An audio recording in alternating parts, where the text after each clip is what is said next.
kami hidup. Kami hidup karena anugerah-Mu Tuhan. Amin. Tidak ada yang dapat kami banggakan dalam hidup kami. Semua karena cinta-Mu. Semua karena kasih-Mu. Bapak, kami mau katakan saat ini, jangan pernah tinggalkan hidup kami. Pegang erat tangan kami Tuhan, supaya kami dapat melangkah memenuhi kehendak-Mu dalam hidup kami. Terima kasih Tuhan. Ku hidup karena anugerah-Mu. Tiada satu pun dapat ku banggakan, semua karena cinta-Mu. Indi hidupku, pimpin jalanku. Yesus pegang erat tanganku. Ku tak dapat hidup di luar kasih-Mu. Bapa, jangan tinggalkan aku. Engkau alasan selama ku hidup. Terima kasih Bapa. Kasih-Mu mengubah hidupku. Kau memilihku, selamatkan hidupku. Semua karena cinta-Mu. Indi hidupku, pimpin jalanku. Yesus pegang erat tanganku. Ku tak dapat hidup di luar kasih-Mu. Bapa, jangan tinggalkan aku. Engkau alasan selama ku hidup. Yesus pegang erat tanganku. Ku tak dapat hidup di luar kasih-Mu. Bapa, jangan tinggalkan aku. Engkau alasan selama ku hidup. Yesus, Yesus pegang erat tangan kami Tuhan. Jangan tinggalkan kami Tuhan di luar kasih-Mu. Bapa, jangan tinggalkan aku. Engkau alasan selama ku hidup. Engkau alasan selama ku hidup. Engkau alasan selama ku hidup. Engkau alasan buat hidup kami. Engkau alasan untuk kami hidup karena cinta-Mu yang terlalu besar, kasih-Mu yang terlalu besar buat hidup kami. Terima kasih Tuhan. Terima kasih buat segalanya. Haleluya. Amin. Shalom saudara, resep kita hari ini diambil dari Matius 12, di mana kita mau fokus mengenai murid-murid yang memetik gandum di hari Sabat dan juga Tuhan Yesus yang menyembuhkan orang di hari Sabat. Sabat adalah hari yang dikhususkan saudara untuk beristirahat dan digunakan untuk mengingat karya Tuhan akan penciptaan gitu ya saudara ya. Jadi pada zaman itu orang-orang Yahudi mengkuduskan hari Sabat seperti perintahnya Tuhan. Tetapi yang menjadi masalah adalah mereka terlalu fokus kepada aturannya, kepada perintahnya, sehingga mereka tidak melihat siapa di balik itu. Mereka hanya mementingkan aturan, hukum yang berlaku, yang mengatur apa yang boleh dilakukan dan apa yang tidak boleh dilakukan. Sehingga dari dua perikop ini, saudara, kita melihat bagaimana orang-orang Farisi mengecam murid-murid Kristus karena mereka tidak menguduskan hari Sabat seperti aturan mereka, saudara. Tapi Tuhan menekankan apa yang dikatakan di Hosea 6 ayat 6. Sebab aku menyukai kasih setia dan bukan korban sembelihan, dan menyukai pengenalan akan Allah lebih daripada korban-korban bakaran. Di sini bisa dikatakan bukan berarti kita tidak boleh membawa korban pada zaman itu, tapi Tuhan lebih mengindahkan kasih setia. Tuhan lebih mengutamakan hati kita daripada apa yang kita lakukan, saudara. Sehingga kita mau belajar untuk kita fokusnya kemana nih? Kita fokus bukan hanya untuk melakukan aturan-aturan aja, tapi kita mau fokus kepada siapa di balik aturan itu. Kenapa aturan itu dibuat, saudara? We not just do things right, but we do the right thing. Kita bukan hanya melakukan hal-hal dengan benar, tapi kita mau mengutamakan kebenaran. Kita mau melakukan hal yang benar, saudara. Kita lihat dari ayat yang ke-6 di mana Tuhan bilang dia lebih dari bait Allah. Seringkali kita terlalu fokus akan apa yang kelihatan, saudara, secara fisik. Tentu saja ini hal yang wajar, karena kita manusia melihat apa yang di depan mata. Tentu nggak salah, saudara, tapi jadi salah kalau kita lupa akan siapa di balik itu. Sekali lagi, misalnya kita terlalu terkesima dengan perusahaan yang luar biasa, dengan gaji yang tinggi, dengan tawaran yang menarik, tapi kita lupa kenapa sih kita ditaruh di situ. Mungkin Tuhan taruh kita di sana, Tuhan menempatkan kita di sana karena Tuhan mau kita jadi berkat di sana, to bring impact di sana. Mungkin kita di kuliah, kita memilih kuliah yang terbaik, top university, kita mau pilih jurusan yang di mata orang, wah ini jurusan hebat nih.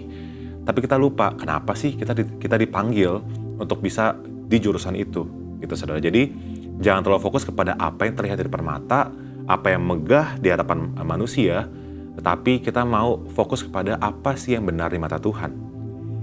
Dan kita juga lihat di ayat yang ke-14 di mana orang Farisi bersekongkol buat membunuh Tuhan Yesus. Di sini kita bisa melihat bagaimana respon orang-orang Farisi yang melihat Tuhan Yesus menyembuhkan orang di hari Sabat. Dan seharusnya, saudara, kalau kita melihat mukjizat ini, kita melihat Tuhan Yesus menyembuhkan orang, seharusnya kita merasa belas kasihan. Kita merasa, wah, luar biasa Tuhan menyembuhkan orang ini, dan kita mungkin bisa merasa tergerak dan sebagainya. Tapi sebaliknya, saudara, orang-orang Farisi ini malah mengecam Tuhan. Malah mereka bersekongkol buat membunuh Tuhan Yesus. Mereka marah kepada Tuhan Yesus. Kenapa? Karena mereka fokus adalah nggak boleh ngelakuin itu di hari Sabat. Tapi mereka lupa akan, sekali lagi, apa yang penting pada saat itu, yaitu adalah apa yang penting buat Tuhan. Kita selalu punya dua respon, saudara. Selama kita melakukan segala hal di dunia ini, kita bisa memilih untuk terus mengkritik, kita terus mencari kesalahan, kita terus protes, bersungguh-sungguh, saudara. Atau kita bisa berbelas kasih, kita bisa bersyukur kepada Tuhan akan apa yang Tuhan lakukan kepada kita, sekalipun itu nggak enak, saudara. Jadi kita selalu punya dua pilihan, kita mau meresponnya dengan benar, atau kita hanya mau melakukan ya kita rasa benar gitu. Ya saya rasa penting untuk mengkritik, untuk mengubah ini dan itu. Tapi mungkin pada akhirnya kembali kepada prinsip dasarnya, kita mau tanya dulu apa yang penting buat Tuhan. Sehingga mari kita belajar untuk bukan hanya melakukan hal-hal dengan benar, tapi kita mau mengejar kebenaran, saudara. Jangan sampai kita terjebak menjadi orang Kristen yang legalistik, yang hanya hidup memenuhi aturan demi aturan, tapi kita lupa untuk hidup memenuhi kehendak Tuhan, apa yang menyukakan hati Tuhan, saudara. Demikian renungan kita hari ini, mari kita berdoa. Tuhan, terima kasih buat hari ini kalau kami boleh sama-sama diingatkan mengenai kasih Tuhan kepada setiap kami, kalau kami mau mengambil bagian di dalam kerajaan Tuhan, bukan karena keharusan, bukan karena hal-hal yang legalistik, Tuhan, tapi kami mau mengambil bagian karena kami mengasihi Tuhan, karena kami mau mengejar hatinya Tuhan, dan kami mau menganggap penting apa yang Tuhan anggap penting, Tuhan. Roh Kudus, bantu kami untuk bisa melakukan bagian kami dengan benar, sehingga pada akhirnya Tuhan, hanya kemuliaan Tuhan yang terpancar, hanya panggilan Tuhan yang bisa dipenuhi oleh setiap kami, sehingga semakin banyak orang lagi, Tuhan, yang boleh mengenal Tuhan dari apa yang kami lakukan, apa yang kami kerjakan, apa yang kami katakan juga, Tuhan. Terima kasih Bapa. Inilah doa kami ke dalam tangan-Mu, Tuhan. Di dalam nama Tuhan Yesus Kristus kami telah berdoa dan syukur. Haleluya. Amin. Matius 12. Murid-murid memetik gandum pada hari Sabat. Pada waktu itu, pada hari Sabat, Yesus berjalan di ladang gandum. Karena lapar, murid-muridnya memetik bulir gandum dan memakannya. Melihat itu, berkatalah orang-orang Farisi kepadanya, "Lihatlah, murid-muridmu berbuat sesuatu yang tidak diperbolehkan pada hari Sabat." Tetapi jawab Yesus kepada mereka, "Tidakkah kamu baca apa yang dilakukan Daud? Ketika ia dan mereka yang mengikutinya lapar, bagaimana ia masuk ke dalam rumah Allah dan bagaimana mereka makan roti sajian yang tidak boleh dimakan, baik olehnya maupun oleh mereka yang mengikutinya, kecuali oleh imam-imam? Atau tidakkah kamu baca dalam kitab Taurat, bahwa pada hari-hari Sabat, imam-imam melanggar hukum Sabat di dalam bait Allah, namun tidak bersalah? Aku berkata kepadamu, di sini ada yang melebihi bait Allah. Jika memang kamu mengerti maksud firman ini, yang kukehendaki ialah belas kasihan dan bukan persembahan. Tentu kamu tidak menghukum orang yang tidak bersalah. Karena anak manusia adalah Tuhan atas hari Sabat." Yesus menyembuhkan orang pada hari Sabat. Setelah pergi dari sana, Yesus masuk ke rumah ibadat mereka. Di situ ada seorang yang mati sebelah tangannya. Mereka bertanya kepadanya, "Bolehkah menyembuhkan orang pada hari Sabat?" Maksud mereka ialah supaya dapat mempersalahkan dia. Tetapi Yesus berkata kepada mereka, "Jika seorang dari antara kamu mempunyai seekor domba dan domba itu terjatuh ke dalam lubang pada hari Sabat, tidakkah ia akan menangkapnya dan mengeluarkannya? Bukankah manusia jauh lebih berharga daripada domba? Karena itu boleh berbuat baik pada hari Sabat."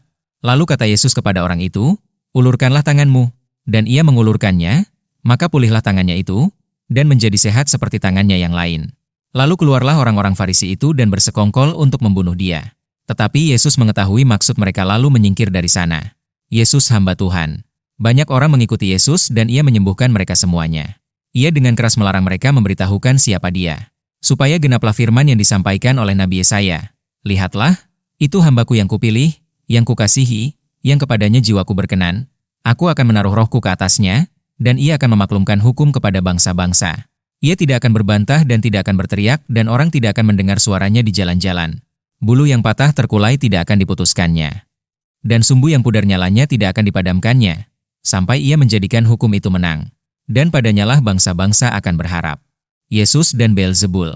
Kemudian dibawalah kepada Yesus seorang yang kerasukan setan. Orang itu buta dan bisu. Lalu Yesus menyembuhkannya, sehingga si bisu itu berkata-kata dan melihat. Maka takjublah sekalian orang banyak itu. Katanya, "Ia ini agaknya anak Daud." Tetapi ketika orang Farisi mendengarnya, mereka berkata, "Dengan Beelzebul, penghulu setan, ia mengusir setan." Tetapi Yesus mengetahui pikiran mereka lalu berkata kepada mereka, "Setiap kerajaan yang terpecah-pecah pasti binasa. Dan setiap kota atau rumah tangga yang terpecah-pecah tidak dapat bertahan. Demikianlah juga kalau iblis mengusir iblis, ia pun terbagi-bagi dan melawan dirinya sendiri. Bagaimanakah kerajaannya dapat bertahan? Jadi jika aku mengusir setan dengan kuasa Beelzebul, dengan kuasa siapakah pengikut-pengikutmu mengusirnya? Sebab itu merekalah yang akan menjadi hakimu. Tetapi jika aku mengusir setan dengan kuasa Roh Allah, maka sesungguhnya kerajaan Allah sudah datang kepadamu. Atau bagaimanakah orang dapat memasuki rumah seorang yang kuat dan merampas harta bendanya apabila tidak diikatnya dahulu orang kuat itu? Sesudah diikatnya barulah dapat ia merampok rumah itu. Siapa tidak bersama aku, ia melawan aku, dan siapa tidak mengumpulkan bersama aku, ia mencerai-beraikan. Sebab itu aku berkata kepadamu, segala dosa dan hujat manusia akan diampuni, tetapi hujat terhadap Roh Kudus tidak akan diampuni. Apabila seorang mengucapkan sesuatu menentang anak manusia, ia akan diampuni. Tetapi jika ia menentang Roh Kudus, ia tidak akan diampuni. Di dunia ini tidak. Dan di dunia yang akan datang pun tidak.